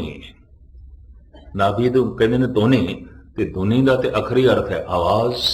नाभि नूं आवाज क्यों कहते हैं? नाभि नूं ध्वनि क्यों कहते हैं? जद अंदर बोलण का ख्याल पैदा होता है ना कि कुछ बोलना है, फुरना पैदा होता है, उस फुरने नाल पवन नाभि नाल टकरांदी है। देही माटी बोले पवन, वो जिहड़ी हवा है, वो जिहड़ी पवन है, वो नाफ नाल टकरांदी है। नाभि थोड़ी जिहां खुलदी है, उथों धुन उठ पैंदी है। सेम शहनाई वाली हालत है, मुरली शहनाई जिवें फूक के उन्हां च आवाज निकलदी है ना, अंदर एक फुरना पैदा होया बोलना है, तो पवन नाफ नाल टकरांदी है, नाभि नाल। तो नाभि का नाम पै गया धुनी। इत्थों जब धुन उठती है तो इनू कहते हैं परा, परा धुनी, परा। वो धुन जद इत्थे हिरदे तक पहुंचती है इनू कहते हैं पसंती। इत्थे अखर बनते हैं और इत्थों उठ के जद कंठ तक पहुंचती है इनू कहते हैं मधमा, पूरी तरतीब बन गई। जबान बयान कर देती है इनू कहते हैं बैखरी। ये चार बाणियां ने, परा, पसंती, मधमा, बैखरी। जो मेरी जबान कह रही है इस तो पहले मेरे कंठ देसी, और जो मेरे कंठ देचे उस तो पहले मेरे हृदय सी, और इस तो पहले धुनी देसी ना धुनी। शायद इस ढंग नाल आपने कभी महसूस किया हो करना। थोड़ी जी ये नाफ खुलती है, धुन उठ खड़ी आती है। कहते ने वाहिगुरु, वाहिगुरु का जब कोई जाप करता है और उसनों जब सुनता है तो ये धुनी पलट के फिर धुनी नाल टकरांदी है, नाफ नाल टकरांदी है। अगर कोई सुन रहा है, सुन नहीं रहा तो बोल हवा च उड़ गए, बाहर उड़ गए। इतनी मैं अर्ज करते हैं। गाविए सुनिए, गल सारी सुनन दी है, और सुनन दी इतनी महम है। महाराज कहते नानक भगतां सदा विगास, सुनी है दुख पाप का नाश। सुनदे ही दुख नाश हो जाते हैं, सुनदे ही पाप नाश हो जाते हैं। सुनदे ही कोई पीर बन जाता है, नाथ बन जाता है, ज्ञानी बन जाता है, दानी बन जाता है। सुनदे इतना पवित्र हो जाता है कि 68 तीरथ उस तो कुर्बान किए जा सकते हैं। सुनी 68 का इशनान, बड़ी लंबी चौड़ी गल, मुख्तसर मैं अर्ज करा। सारे दुख नाश हो जाते हैं, सारे पाप नाश हो जाते हैं। कोई सुने, गाविए, सुनिए वाहिगुरु वाहिगुरु, इंज कोई उच्चारण करे, इसनु सुने तो जैसे ध्यान पूर्वक सुनेगा ये धुनी, धुनी नाल टकराएगी। ये शब्द नाफ नाल टकराएगा। नाफ थोड़ी ज्यादा खुलेगी। और आप दी ज्ञात लई अर्ज करा, ये नाफ पूरी खुल जाए, मनुख जीवन मुक्त हो जाता है। ये दो हालतां च खुलती है पूरी। एक जद मौत चोट कर दी है, मौत जद मौत आती है ये नाफ पूरी खुल जाती है। आखिरी प्राण नाभि दे इथों निकलता है। इसनों पातशाह की बाणी कहती है, आज काल खुलै तेरी गांठड़ी। अज कल दी तेरी गंढ खुलण वाली है, ये नाफ खुलण वाली है। ये चो आखिरी प्राण निकल जाएगा।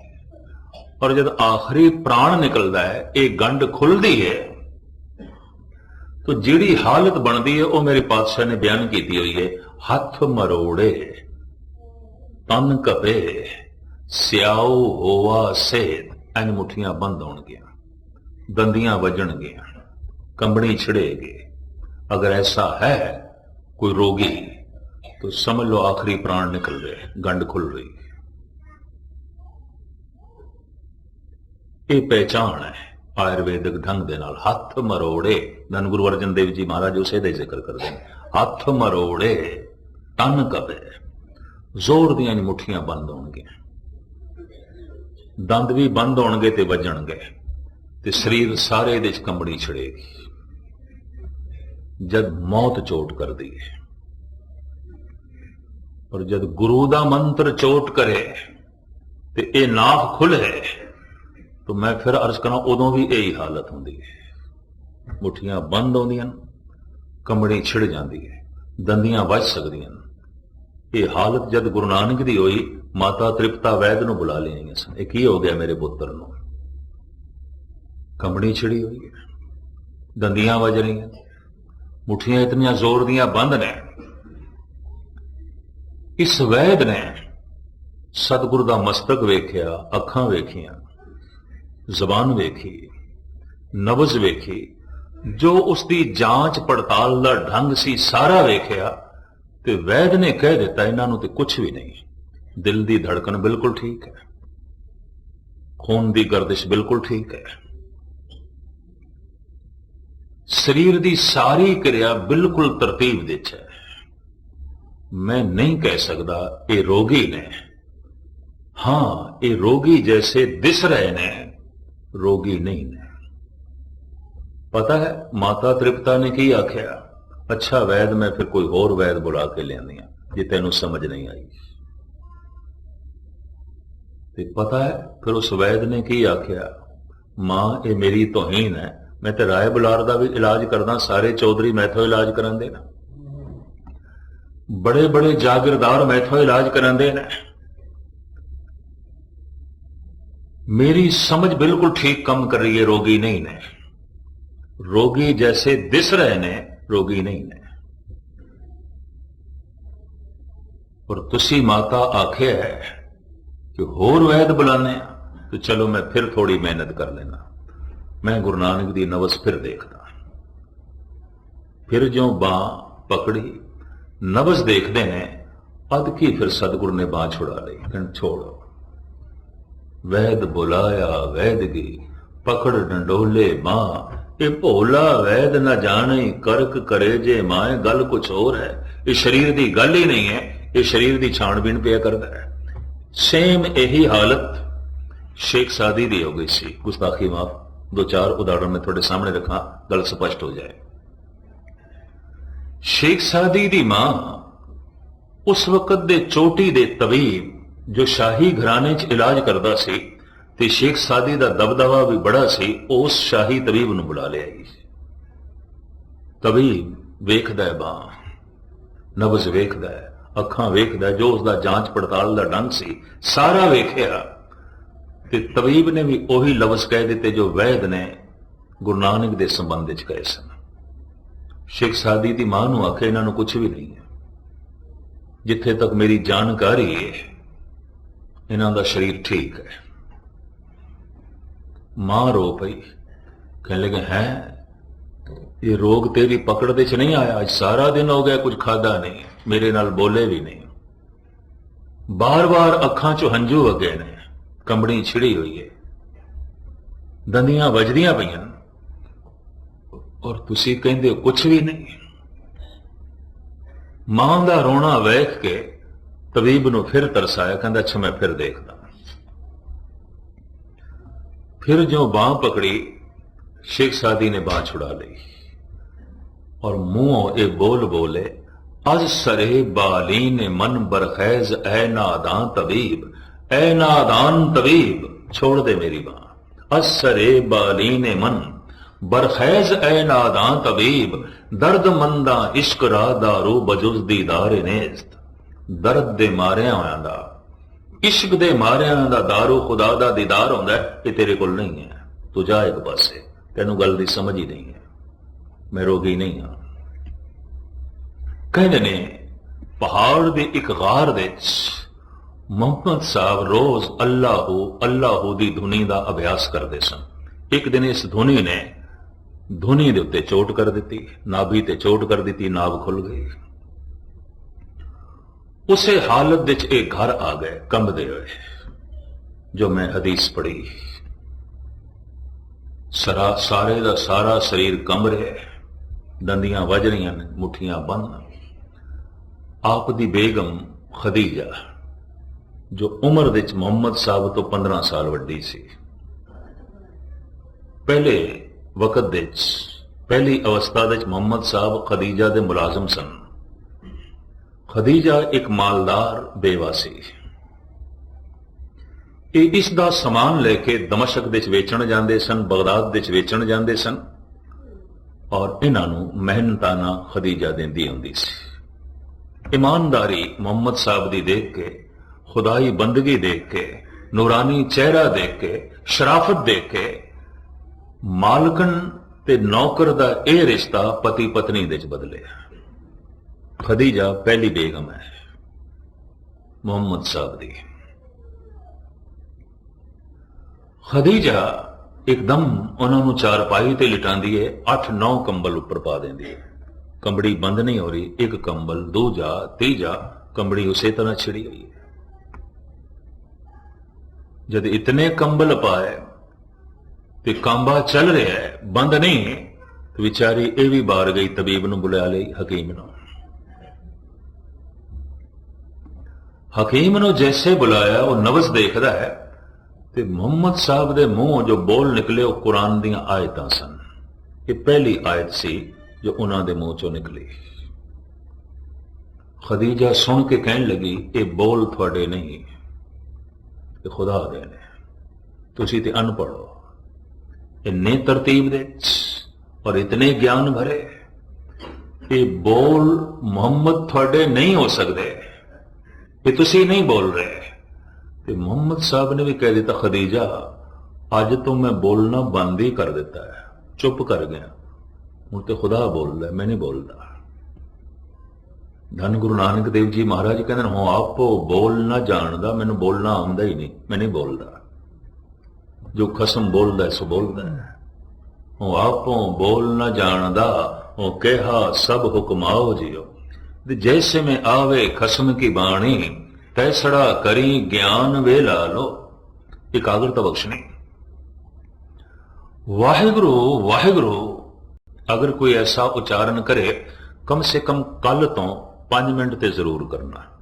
ते जे कल 5 मिनट सवेरे करोगे तो समझ लेना तुसी कथा सुनी है नहीं तो नहीं सुनी, मनोरंजन एवं गए गुरुद्वारे, फिर कुछ नहीं सुनिया। ये 5 मिनट करना,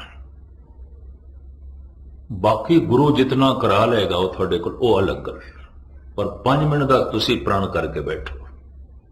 जपो ता एको नामा, अवर निराफल कामा। जे धरती विच बीज ना पाइए तो हल चलाया व्यर्थ चला जाता है, पानी दिता व्यर्थ चला जाता है, खाद पाई व्यर्थ चली जाती है। जे वाहिगुरु मंत्र का जप ना करिए तो सारे कर्म इस तरह ने जिवें बीज बोए तो बिना हल चलाना ते बाकी सारी मेहनत करनी व्यर्थ चली जाती है। जप ते लाजमी है। जप ही सेवा नूं महान बना देंदा है, जप दान नूं महान बना देंदा है, जप ज्ञान नूं पवित्र कर देंदा है। जप नूं एक पासे कर दिओ तो सारे कर्म इंज हो जाते हैं जिवें लाड़े तो बिना बरात किवें ने रखदी। वो सारे कर्म किवें ने रखदे, कुछ भी नहीं। जपो ता एको नामा, अवर निराफल कामा। गुरु नानक दी पहली बाणी जप है। धन गुरु गोबिंद सिंह जी महाराज दी पहली बाणी जाप है। गुरु ग्रंथ साहब दी पहली बाणी जप है। दसम ग्रंथ दी पहली बाणी जाप है। मूल उपदेश जपदा है, जापदा है। जैसे कोई वाहिगुरु वाहिगुरु 5 मिनट इस सवेरे कल तो करना, वाहिगुरु वाहिगुरु रसना उच्चारण करे ते कान सुनन, ये ठीक है। बड़ी औखी घाटी तो लंघोगे, 1 सेकंड ਲਈ भी सुन नहीं सकोगे। जुबान बोलती रहेगी, पता नहीं मन किथे गया, ध्यान किथे गया, औखा है काम। और हंकार की गल नहीं, मैनू 35-37 साल हो गए कथा करते हैं। 4 घंटे कथा करने अज भी मैं सौखी समझदा, 1 मिनटे जप करना अज भी मेरे लिए औखा है, अज भी औखा। हुण जो घंटा घंटा बंदा वाहिगुरु वाहिगुरु कर लो, गल हो है। और जिस ढंग नाल मेरे पातशाह ने कहा, गाविए सुनिए, धुन में ध्यान ध्यान में जानिया, गुरमुख अकथ कहानी। या बहुत सारी शक्ति बोलण दे च लग जाती है, उसदे च सर्फ करनी औखी हो जाती है। ये अकाल पुरख जाने। थोड़े विच अगर कोई ऐसा कर सकता है, पूजन योग है, मनो महान है। ये करना अमृत वेले ही होता है।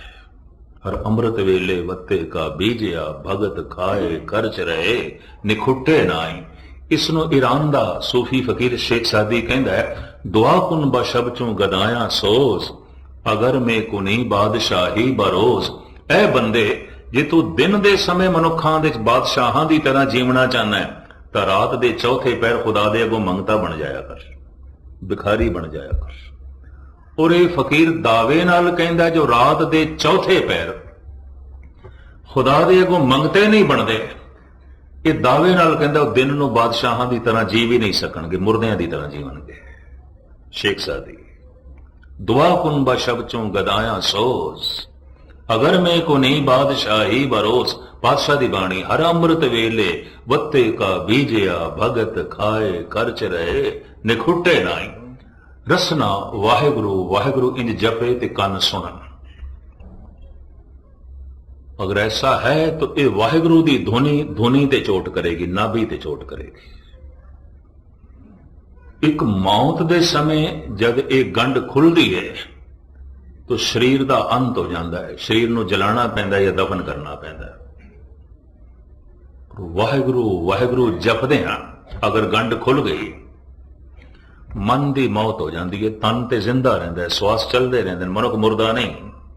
ਮਨ ਦੀ ਮੌਤ ਹੋ ਜਾਂਦੀ ਹੈ ਤੇ ਮਨ ਦੇ ਮਰਨ ਨਾਲ ਪਤਾ ਕੀ ਹੋ ਜਾਂਦਾ ਹੈ? ਪਾਤਸ਼ਾਹ ਦੀ ਬਾਣੀ ਕਹਿੰਦੀ ਮਨ ਮਰੇ ਧਾਤ ਮਰ ਜਾਏ, ਬਿਨ ਮਨ ਮੂਏ ਕੈਸੇ ਹਰ ਪਾਏ। ਮਨ ਮਰ ਜਾਂਦਾ ਹੈ, ਮਨ ਦੇ ਮਰਦਿਆਂ ਤ੍ਰਿਸ਼ਨਾ ਮਰ ਜਾਂਦੀ ਹੈ, ਮਨ ਦੇ ਮਰਦਿਆਂ ਹੀ ਲੋਭ ਮਰ ਜਾਂਦਾ ਹੈ। ਲੋਭ ਨੂੰ ਮਾਰਨ ਦੀ ਕੋਸ਼ਿਸ਼ ਨਾ ਕਰੋ, ਨਾ ਕੋਈ ਮਾਰ ਸਕੇਗਾ। ਮਨ ਦੇ ਮਰਦਿਆਂ ਹੀ ਲੋਭ ਮਰ ਜਾਂਦਾ ਹੈ, ਮਨ ਦੇ ਮਰਦਿਆਂ ਹੀ ਵਾਸ਼ਨਾ ਮਰ ਜਾਂਦੀ ਹੈ, ਮਨ ਦੇ ਮਰਦਿਆਂ ਹੰਕਾਰ ਮਰ ਜਾਂਦਾ ਹੈ। ਜੋ ਹੰਕਾਰ ਨੂੰ ਮਾਰਨ ਵਾਸਤੇ ਜਾਂਦੇ ਨੇ ਖੁਦ ਮਰ ਜਾਂਦੇ ਨੇ, ਨਹੀਂ ਹੰਕਾਰ ਨੂੰ ਮਾਰ ਸਕਦੇ। ਪਰ ਜੋ ਮਨ ਨੂੰ ਮਾਰ ਲੈਂਦੇ ਨੇ ਹੰਕਾਰ ਮਰ ਜਾਂਦਾ ਹੈ, ਜੋ ਮਨ ਨੂੰ ਮਾਰ ਲੈਂਦੇ ਨੇ ਤ੍ਰਿਸ਼ਨਾ ਮਰ ਜਾਂਦੀ ਹੈ। ਪਾਤਸ਼ਾਹ ਦੀ ਬਾਣੀ ਧੰਨ ਗੁਰੂ ਨਾਨਕ ਦੇਵ ਜੀ ਮਹਾਰਾਜ ਦੇ ਬੋਲ, ਮਨ ਮਰੇ ਧਾਤ ਮਰ ਜਾਏ, ਬਿਨ ਮਨ ਮੂਏ ਕੈਸੇ ਹਰ ਪਾਏ। ਬਿਨਾ ਮਨ ਦੀ ਮੌਤ ਤੋਂ ਪ੍ਰਮਾਤਮਾ ਦੀ ਪ੍ਰਾਪਤੀ ਕਿੱਥੇ? ਤਨ ਦੀ ਮੌਤ ਹੋ ਗਈ ਹੈ, ਮਨ ਜ਼ਿੰਦਾ ਹੈ, ਅਗਲਾ ਜਨਮ ਬੀਜ ਤੇ ਮੌਜੂਦ ਹੈ, ਫਿਰ ਜੰਮੇਗਾ। ਇਹ ਅਧੂਰਾ ਮਰਿਆ, ਪੂਰਾ ਨਹੀਂ। ਇਹ ਪੂਰਾ ਨਹੀਂ ਹੋਇਆ, ਗੱਲ ਵੱਖਰੀ। ਇੱਕ ਤਿਫਲ ਤਸੱਲੀ ਦੇਣ ਵਾਸਤੇ ਸਾਰੇ ਘਰ ਨੂੰ ਇਹ ਨਹੀਂ ਕਹਿਣਾ ਪੈਂਦਾ ਫਲਾਣਾ ਪੂਰਾ ਹੋ ਗਿਆ, ਪੂਰਾ ਹੋ ਗਿਆ। ਪੂਰਾ ਤੇ ਤਾਂ ਹੁੰਦਾ ਜੇ ਮਨ ਦੀ ਮੌਤ ਹੋ ਜਾਂਦੀ। ਮਨ ਪਹਿਲੇ ਭਗਵਾਨ ਦੇ ਘਾਟ ਪਹੁੰਚੇ ਤੇ ਤਨ ਬਾਅਦ ਦੇ ਸ਼ਮਸ਼ਾਨ ਘਾਟ ਪਹੁੰਚੇ। ਹੁੰਦਾ ਕੀ ਹੈ? ਤਨ ਸ਼ਮਸ਼ਾਨ ਘਾਟ ਪਹੁੰਚ ਜਾਂਦਾ ਹੈ, ਮਨ ਭਗਵਾਨ ਦੇ ਘਾਟ ਪਹੁੰਚਿਆ ਨਹੀਂ ਹੁੰਦਾ, ਭਟਕਦਾ ਹੈ।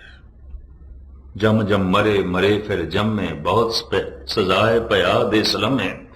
ਵਾਹਿਗੁਰੂ ਵਾਹਿਗੁਰੂ ਦੀ ਇਹ ਧੁਨੀ ਜਦ ਧੁਨੀ ਨਾਲ ਟਕਰਾਂਦੀ ਹੈ ਨਾਭੀ ਨਾਲ, ਤੇ ਨਾਭ ਅਗਰ ਪੂਰੀ ਖੁੱਲ ਜਾਏ ਤਾਂ ਮਨ ਦੀ ਮੌਤ ਹੋ ਜਾਂਦੀ ਹੈ।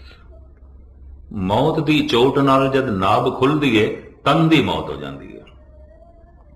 ਸ਼ਬਦ ਦੀ ਚੋਟ ਨਾਲ, ਗੁਰਮੰਤਰ ਦੀ ਚੋਟ ਨਾਲ ਜਦ ਇਹ ਨਾਭ ਖੁੱਲਦੀ ਹੈ, ਧੁਨੀ ਖੁੱਲਦੀ ਹੈ, ਤਾਂ ਮਨ ਦੀ ਮੌਤ ਹੋ ਜਾਂਦੀ ਹੈ। ਔਰ ਜਿਹੜਾ ਵਾਹਿਗੁਰੂ ਵਾਹਿਗੁਰੂ ਹੈ ਉਹ ਪ੍ਰਾਣਾਂ 'ਚ ਚੱਲ ਪੈਂਦਾ ਹੈ। ਇੱਕ ਸ਼ਬਦ ਮੇਰੇ ਪ੍ਰਾਣ ਬਸਤ ਹੈ, ਬਹੁੜ ਜਨਮ ਨਾ ਆਵਾਂ। ਜ਼ਬਾਨ ਖਾਮੋਸ਼ ਹੋ ਜਾਂਦੀ ਹੈ, ਵਾਹਿਗੁਰੂ ਪ੍ਰਾਣਾਂ 'ਚ ਚੱਲ ਪੈਂਦਾ ਹੈ, ਸਵਾਸਾਂ 'ਚ ਚੱਲ ਪੈਂਦਾ ਹੈ। ਇਸੇ ਦਾ ਜ਼ਿਕਰ ਗੁਰੂ ਅਰਜਨ ਦੇਵ ਜੀ ਮਹਾਰਾਜ ਪੇ ਕਰਦੇ ਨੇ। ਇੱਕ ਸ਼ਬਦ ਮੇਰੇ ਪ੍ਰਾਣ ਬਸਤ ਹੈ। ਜਿਵੇਂ ਪ੍ਰਾਣ ਆਪਣੇ ਆਪ ਪੇ ਚੱਲਦੇ ਨੇ, ਸਵਾਸ ਆਪਣੇ ਆਪ ਪੇ ਚੱਲਦੇ ਨੇ, ਹੁਣ ਵਾਹਿਗੁਰੂ ਆਪਣੇ ਆਪ ਪੇ ਚੱਲਦਾ, ਜ਼ਬਾਨ ਖਾਮੋਸ਼ ਹੋ ਗਈ। ਇਸੇ ਨੂੰ ਕਲਗੀਧਰ ਪਿਤਾ ਨੇ ਕਿਹਾ ਕਿ ਮੇਰਾ ਸਿੱਖ ਇਤਨਾ ਉੱਚਾ ਹੋ ਜਾਏ ਕਿ ਜਾਪ ਸੋ ਅਜੱਪਾ ਜਾਪੇ। ਅਜੱਪਾ ਜਾਪ ਕੀ ਹੈ? ਜ਼ਬਾਨ ਤੇ ਖਾਮੋਸ਼ ਹੈ, ਜਪ ਚੱਲ ਰਿਹਾ, ਮੰਤਰ ਚੱਲ ਰਿਹਾ। ਇਸੇ ਨੂੰ ਪਾਤਸ਼ਾਹ ਦੀ ਬਾਣੀ ਕਹਿੰਦੀ, ਦਮ ਦਮ ਸਦਾ ਸੰਭਾਲਦਾ, ਦਮ ਨਾ ਬਿਰਥਾ ਜਾਵੇ। ਇੱਕ ਇੱਕ ਦਮ ਵਿੱਚ ਉਸ ਦੀ ਯਾਦ ਚੱਲ ਰਹੀ ਹੈ, ਉਸ ਦਾ ਨਾਮ ਚੱਲ ਰਿਹਾ ਹੈ। ਧੰਨ ਗੁਰੂ ਗੋਬਿੰਦ ਸਿੰਘ ਜੀ ਮਹਾਰਾਜ ਜ਼ਫਰਨਾਮੇ ਦੀ ਬਾਣੀ ਦੇ ਰਾਹੀਂ ਔਰੰਗਜ਼ੇਬ ਨੂੰ ਉਪਦੇਸ਼ ਕਰਦਿਆਂ ਹੋਇਆ ਕਹਿੰਦੇ ਨੇ, ਲਵਾ ਲੱਭੇ ਕੁਨ ਦਮ ਬਦਮ ਨੋਸ਼ ਕੁਨ, ਗਮੇ ਹਰ ਦੋ ਆਲਮ ਫਰਾਮੋਸ਼ ਕੁਨ। ਐ ਔਰੰਗਜ਼ੇਬ, ਤੇਰੇ ਦਮਾਂ ਦੇ ਪਿਆਲੇ ਖਾਲੀ ਨੇ, ਤੇਰੇ ਦਮਾਂ ਵਿੱਚ ਕੱਖ ਵੀ ਨਹੀਂ, ਕੁਛ ਵੀ ਨਹੀਂ। ਖੁਦਾ ਦੇ ਨਾਮ ਦੇ ਆਬੇ ਹਯਾਤ ਨਾਲ ਇਹਨਾਂ ਪਿਆਲਿਆਂ ਨੂੰ ਭਰ ਲੈ ਜੇ ਤੂੰ ਆਪਣਾ ਲੋਕ ਪਰਲੋਕ ਸੁਹੇਲਾ ਕਰਨਾ ਚਾਹੁੰਦਾ ਹੈ। ਲਵਾ ਲੱਭੇ ਕੁਨ ਦਮ ਬਦਮ ਨੋਸ਼ ਕੁਨ, ਗਮੇ ਹਰ ਦੋ ਆਲਮ ਫਰਾਮੋਸ਼ ਕੁਨ। ਆਖਰੀ 1 ਮਿੰਟ ਆਪ ਜੀ ਦਾ ਹੋਰ ਲਵਾਂ। ਧੰਨ ਗੁਰੂ ਗੋਬਿੰਦ ਸਿੰਘ ਜੀ ਮਹਾਰਾਜ ਨੇ ਇੱਕ ਦਿਨ ਨੰਦ ਲਾਲ ਤੇ ਇੱਕ ਪ੍ਰਸ਼ਨ ਕੀਤਾ ਸੀ। ਨੰਦ ਲਾਲ, ਕਿਆ ਮੈਨੂੰ ਦੱਸੇਗਾ ਜ਼ਿੰਦਗੀ ਵਿੱਚ ਕੋਈ ਐਸਾ ਵੀ ਕੰਮ ਤੈਥੋਂ ਹੋਇਆ ਹੈ ਕਿ ਉਸ ਕਰਮ ਦਾ, ਉਸ ਕੀਤੇ ਹੋਏ ਕੰਮ ਦਾ ਬਾਅਦ ਵਿੱਚ ਤੈਨੂੰ ਪਛਤਾਤਾਪ ਬੜਿਆ ਹੋਇਆ ਹੋਵੇ, ਤੂੰ ਅਫਸੋਸ ਕੀਤਾ ਹੋਵੇ ਕਿ ਇਹ ਕੰਮ ਮੈਥੋਂ ਨਹੀਂ ਹੋਣਾ ਚਾਹੀਦਾ ਸੀ, ਹੋ ਗਿਆ, ਤੇ ਤੂੰ ਪਛਤਾਤਾਪ ਕੀਤਾ ਹੋਵੇ, ਤੂੰ ਅਫਸੋਸ ਕੀਤਾ ਹੋਵੇ, ਐਸਾ ਕੰਮ ਤੈਥੋਂ ਕਦੀ ਹੋਇਆ? ਨੰਦ ਲਾਲ ਕਹਿੰਦੇ ਨੇ, ਮਹਾਰਾਜ ਐਸਾ ਕੰਮ ਦਿਨ ਵਿੱਚ ਕਈ ਦਫਾ ਰੋਜ਼ ਹੋ ਜਾਂਦਾ ਹੈ, ਔਰ ਅਫਸੋਸ ਮੈਂ ਰੋਜ਼ ਕਰਦਾ, ਪਛਤਾਤਾਪ ਮੈਂ ਰੋਜ਼ ਕਰਦਾ। ਮੰਨਿਆ ਹੋਇਆ ਗੁਰੂ ਕਾ ਸਿੱਖ, ਮਹਾਨ ਸ਼ਾਇਰ ਕਵੀ, ਜਿਸ ਦੇ ਉੱਤੇ ਕਲਗੀਧਰ ਪਿਤਾ ਮਾਣ ਕਰਦੇ ਸਨ, 52 ਕਵੀਆਂ ਦੇ ਚੋਂ ਸਿਰਮੌਰ, ਤੇ ਹੱਥ ਜੋੜ ਕੇ ਕਹਿੰਦਾ, ਮਹਾਰਾਜ ਐਸਾ ਕੰਮ ਤੇ ਮੈਥੋਂ ਰੋਜ਼ ਹੋ ਜਾਂਦਾ ਹੈ, ਔਰ ਕਈ ਦਫਾ ਹੋ ਜਾਂਦਾ ਹੈ, ਤੇ ਮੈਨੂੰ ਕਈ ਦਫਾ ਅਫਸੋਸ ਕਰਨਾ ਪੈਂਦਾ ਹੈ, ਪਛਤਾਤਾਪ ਕਰਨਾ ਪੈਂਦਾ ਹੈ। ਤੇ ਪਾਤਸ਼ਾਹ ਕਹਿਣ ਲੱਗਾ, ਅੱਛਾ ਦੱਸ ਤੇ ਸਹੀ, ਐਸਾ ਕਿਹੜਾ ਕੰਮ ਹੈ ਜਿਹੜਾ ਤੂੰ ਰੋਜ਼ ਕਰ ਬੈਠਦਾ ਤੇ ਪਛਤਾਤਾਪ ਵੀ ਤੂੰ ਰੋਜ਼ ਕਰਦਾ ਔਰ ਕਈ ਦਫਾ ਕਰਦਾ ਹੈ? ਉਹ ਕਿਹੜਾ ਕੰਮ ਹੈ? ਭਾਈ ਸਾਹਿਬ ਜੀ ਦੇ ਬੋਲ ਮੈਂ ਤੁਹਾਡੇ ਸਾਹਮਣੇ ਰੱਖਾਂ। ਦੀਵਾਨੇ ਗੋਇਆ ਭਾਈ ਨੰਦ ਲਾਲ। ਵਾਏ ਬਰਨਫ ਸੇ ਕੇ ਬੇਹੂਦਾ ਗੁਯਸਤ ਅਲ ਗਿਆਜ਼ ਅਜ਼ ਗਫਲਤ ਮਾਂ ਅਲ ਗਿਆਜ਼। ਐ ਮੇਰੇ ਪਾਤਸ਼ਾਹ, ਜਿਹੜਾ ਦਮ, ਜਿਹੜਾ ਸਵਾਸ ਤੇਰੀ ਯਾਦ ਤੋਂ ਬਿਨਾਂ ਲੰਘ ਜਾਂਦਾ ਹੈ, ਉਸ ਗੁਜ਼ਰੇ ਸਵਾਸ ਦਾ ਮੈਨੂੰ ਅਫਸੋਸ ਬੜਾ ਹੁੰਦਾ ਹੈ, ਪਛਤਾਤਾਪ ਬੜਾ ਹੁੰਦਾ ਹੈ। ਇਹ ਦਮ ਖਾਲੀ ਕਿਉਂ ਚਲਾ ਗਿਆ ਮੇਰਾ? ये दम अजाई क्यों चला गया? सतगुरु ने गलवकड़ी च ले लिया। पुरखा, तू इतना रसक पुरुष है, तेरी आत्मा इतनी भेजी हुई है, अभ्यास की दुनिया तू इतना अगे चला गया। दम दम सदा संभालदा, दम ना बिरथा जाए, अवस्था यह बन जाती है। और इसका ही बहुत सारा जो है जिक्र है। और धन गुरु अर्जन देव जी महाराज इसे नूं कहंदे ने, एक शब्द मेरे प्राण बसत है, बहुड़ जन्म ना आवा। इत्थे मन की मौत हो जाती है। ऐसा पुरुष आत्मा के तल ते जीवदा है और अंदर शब्द चलता रहता है। वाहिगुरू की धुनी अंदर चलती रहती है, परमात्मा का नाद वो सुनता रहता है, अनहद दे वाजे उसके अंदर जो है वजदे रहते हैं। सिमरन की एक अवस्था जो सिर्फ मेरे पढ़न दे चाहिए तो मैं थोड़े सामने रखी है, या कुछ रसक पुरुषों के दर्शन किए ने थोड़े सामने रखी है। एक टीकाकार की तरह, एक व्याख्याकार की तरह, जिस दे उत्ते गुरु की बख्शिश हुई होगी, रहमत हुई होगी, इस तरह की अवस्था बन गई होगी। ना बनी होवे तो सतगुरु दे अगों अरदास करिए, पातशाह तौफीक दे कि पहले साड़ी रसना वाहिगुरू वाहिगुरू जपे और फिर तू बख्शिश करके प्राणा दे च वस जाए, श्वासां दे च वस जाए। दम दम सदा संभालदा, दम ना बिरथा जाए। इतनी सेवा प्रवान करने। कल चूंकि इस स्थान पे धन गुरु अर्जन देव जी महाराज का शहीदी पुरब मना रहे हैं, इस वास्ते इस प्रकरण नूं मैं लंबा नहीं कीता। यह प्रकरण कई दिनां दा सी, इस वास्ते संक्षेप दे छोटे रूप ये विचारां मैं थोड़े सामने रखिए ने। और मैं फिर अर्ज करा, उसे ने अज कथा सुनी है जिहड़ा कल 5 मिनट अभ्यास लई कढेगा, नहीं तो कोई कथा नहीं सुनी, एवं मनोरंजन लई गुरुद्वारे आया। 5 मिनट का वक्त कढ़ के जाना, प्रण करके गुरु दे अगों भी पातशाह सवेरे 5 मिनट बैठांगे। और मैं फिर अर्ज करना, इंज करना, जबान वाहिगुरू वाहिगुरू वाहिगुरू इंज जपे, कन सुन। इस नूं कहंदे ने धुन में ध्यान, ध्यान में जानिया गुरुमुख अकथ कहानी। इसे नूं आखिया गावीए, सुनिए, मन रखिए, मन विच पूरा भरोसा रख के जबान नाल गायन करना, कन्ना नाल सुनना। शुरुआत असीं इत्थों करनी, अगे अकाल पुरख की मर्जी उसने की अवस्था बना देनी है।